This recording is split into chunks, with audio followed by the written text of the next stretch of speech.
MBBS in North America. 32 లక్షలకే MBBS. ప్రపంచవ్యాప్తంగా గుర్తింపున్న degree.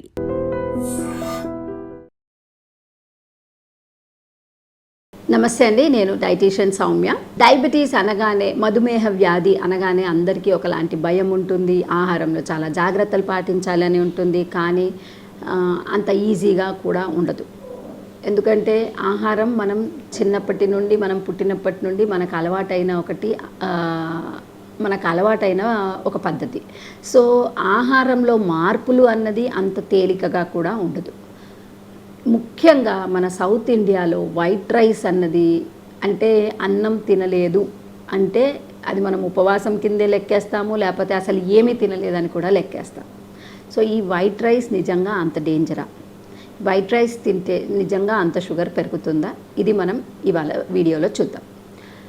So white rice అన్నది ఏంటంటే, మనకి గ్లైసమిక్ ఇండెక్స్, ఇంతకుముందు వీడియోస్లో చెప్పుకున్నట్టుగా వైట్ రైస్ అన్నది ఏంటంటే, మనకి దీంట్లో గ్లైసమిక్ ఇండెక్స్ అన్నది 80 కంటే ఎక్కువ ఉంటుంది. అంటే హై గ్లైసమిక్ ఇండెక్స్ ఫుడ్స్లో వైట్ రైస్ ఒక కాంపోనెంట్ అన్నమాట.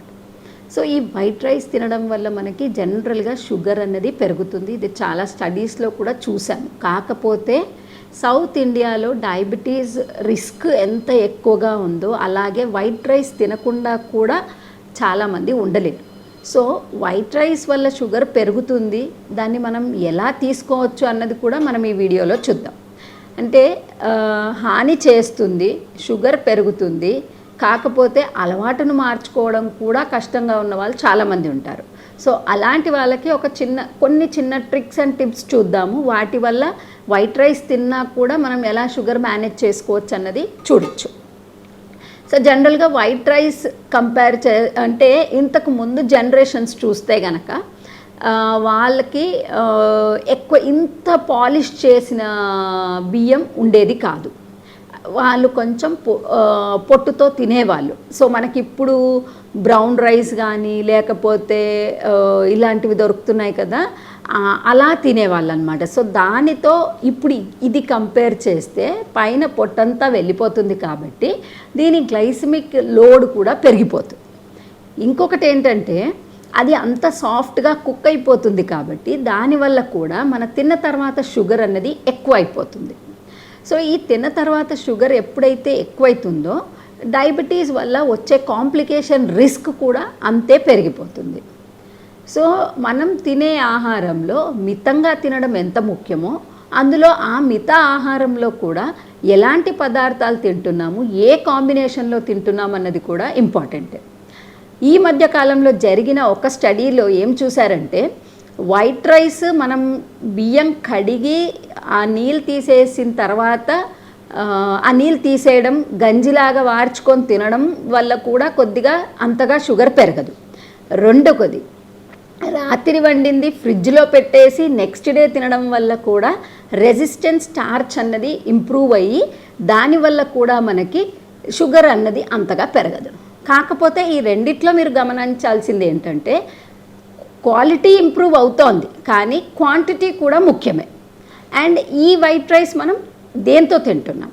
జనరల్గా రైస్ ప్రాబ్లం ఏంటి అంటే, దానికి కొంచెం కర్రీ ఉన్నా, కొంచెం పచ్చడి ఉన్నా కూడా మనం చాలా క్వాంటిటీ తినొచ్చు. ఒక రోజుకి 100-150 గ్రాముల కంటే తక్కువ తింటే గనక అంతగా హాని చేసే ఛాన్సెస్ ఉండవు.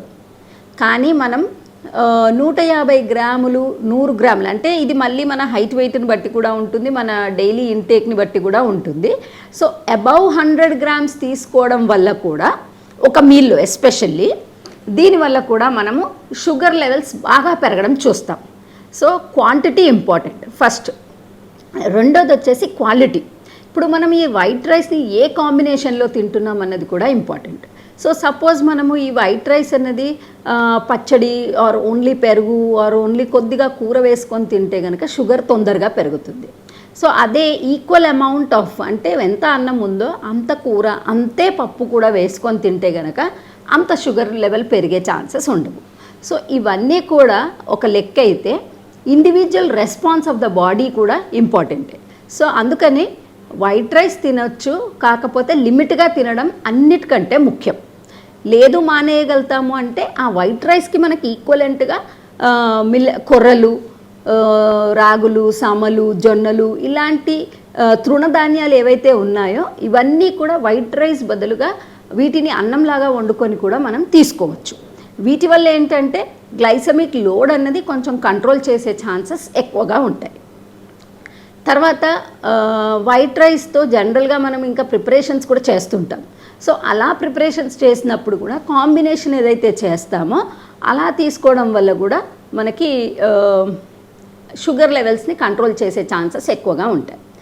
ప్లస్ ఈ వైట్ రైస్ ఏదైతే ఉందో వీటిని మనం ఎంత లిమిటేషన్గా వాడుకుంటే మన ఆరోగ్యానికి అంత మంచిది. సో దట్ షుగర్ కంట్రోల్ అన్నది కూడా మన చేతుల్లో ఉంటుంది.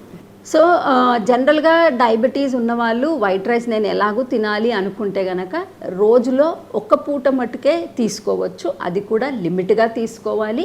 అండ్ దానితో కూడా మనం కాంబినేషన్ ఎప్పుడైతే ప్రాపర్గా చేసుకుంటామో దానివల్ల అంత నష్టం కాకుండా ఉంటుంది. ఇంకొకటి మెల్లిగా తినడం, ఫాస్ట్గా తినడం వల్ల కూడా మన షుగర్ లెవెల్స్ అన్నవి ఎక్కువైపోతాయి. అండ్ వైట్ రైస్ ఏంటంటే తొందరగా అరిగిపోతుంది. సో దానివల్ల కూడా నెక్స్ట్ మీల్కి మనకి ఆకలి ఎక్కువ వేస్తుంది. సో మనం ఎప్పుడైతే సరైన కాంబినేషన్లో తీసుకుంటామో అప్పుడు ఈ ఆకలి అన్నది కంట్రోల్ అవుతుంది. ఆ కంట్రోల్ అయినప్పుడు మనకి తిన్న తర్వాత షుగర్ కూడా మన కంట్రోల్లో ఉంటుంది. సో అందుకని వైట్ రైస్ తింటే కనుక క్వాంటిటీ ఆఫ్ దాంతో తినే పప్పు కానీ, కూరగాయలు కానీ, ఆకుకూరలు కానీ ఏవైతే ఉన్నాయో వాటిని పెంచి ఈ బియ్యం శాతం తగ్గిస్తే గనక, అన్నం శాతం తగ్గిస్తే గనక అది షుగర్ వాళ్ళకు కూడా ఆరోగ్యానికి చాలా మంచిది. షుగర్ వాళ్ళకే కాకుండా ప్రీ డయాబెటీస్ అంటాం కదా, షుగర్ వచ్చే రిస్క్ ఎక్కువ ఉన్న వాళ్ళకు కూడా ఆరోగ్యానికి చాలా మంచిది.